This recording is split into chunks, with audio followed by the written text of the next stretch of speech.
Welcome to our training series on Intel's next-generation firmware initiative, the Universal Scalable Firmware, USF.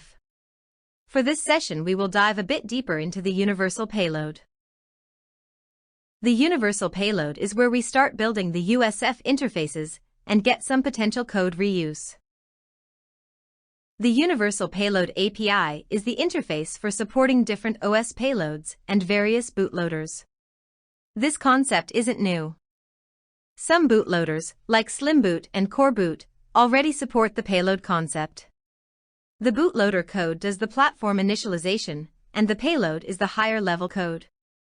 The bootloader's responsibility for platform initialization is to do the bare minimum, such as programming GPIOs and ACPI. The payload, whether it's an UEFI-aware OS or Linux boot, can be a richer set of code that provides many different functionalities, such as media and file system driver initialization, OS boot, and diagnostics. On a Tiano Core EDK2 implementation, these phases are built in and blended because the Dixie UEFI phase doesn't have a clear distinction between bootloader and payload. Whereas CoreBoot and Slim Bootloader have a more stylized payload phase already as part of their bootloader implementation. There are two goals we are trying to achieve through the Universal Payload. Our first goal is to avoid having to curate different payload instances for the bootloader, whether it's UEFI, Linux, or embedded hypervisors. We want our payload to be high-level generic code so we can get more reuse out of that code across different bootloaders.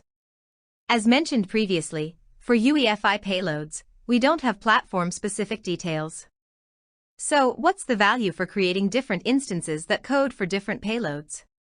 Again, the Universal Payload is vying for platform independence as opposed to the POL below it, which by definition is platform dependent.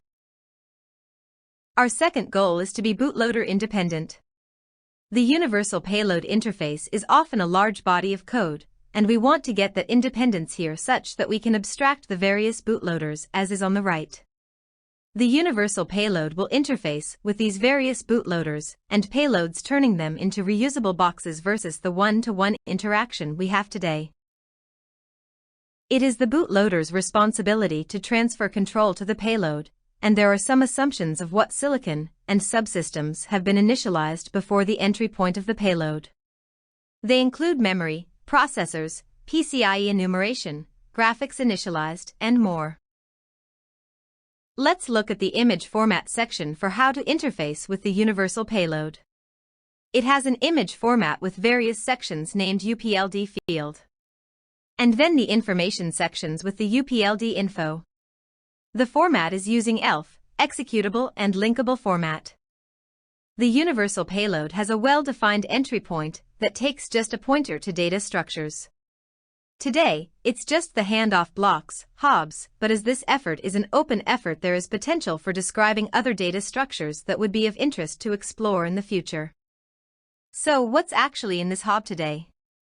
Well, some of the information you'll find in the HOBs for the platform will be to tell the payload ACPI information, graphics resource descriptions, and it'll also describe the machine state. For example, where's your stack, where are your interrupts, etc. There are some required HOBs, such as the phase handoff information table, FIT.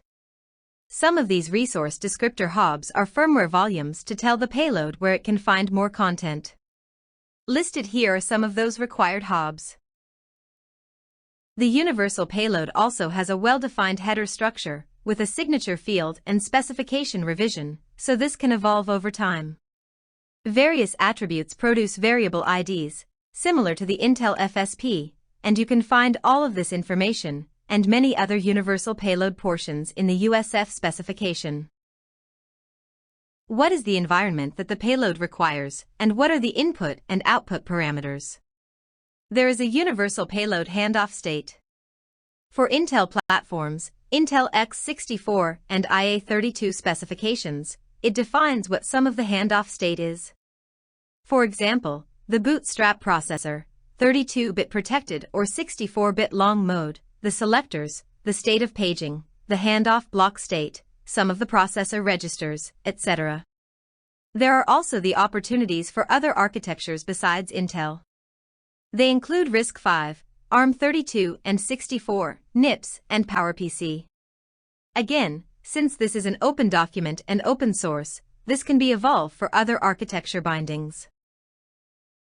For more information on the Universal Payload interface, you can visit this GitHub link for the specification. The specification describes the Universal Payload interface and posted documentation content. There's also mocked-up documentation with what it would look like for the Universal Payload to interface with the various different bootloaders. At the GitHub page, you'll also be able to find proof of concept, POC, examples for the 3 different bootloaders listed here, as well as the changes to Linux boot. This would look like a staging tree to then evolve POC patches upstream to those various open-source communities. There are also tools for creating a universal payload. Supporting OpenStack corresponds to implementations of all of this work with the open community. In summary, most modern platforms rely on system firmware to initialize the hardware and launch an operating system. The system firmware thus provides the necessary abstraction and allows a generic operating system to run on different platform configurations and technologies without needing any changes to the operating system itself. The Universal Payload interface will allow different system firmware bootloaders to be the conduit to multiple OSs. This concludes our dive into the Universal Payload. For our next session, we will take a closer look at the Platform Orchestration Layer, POL.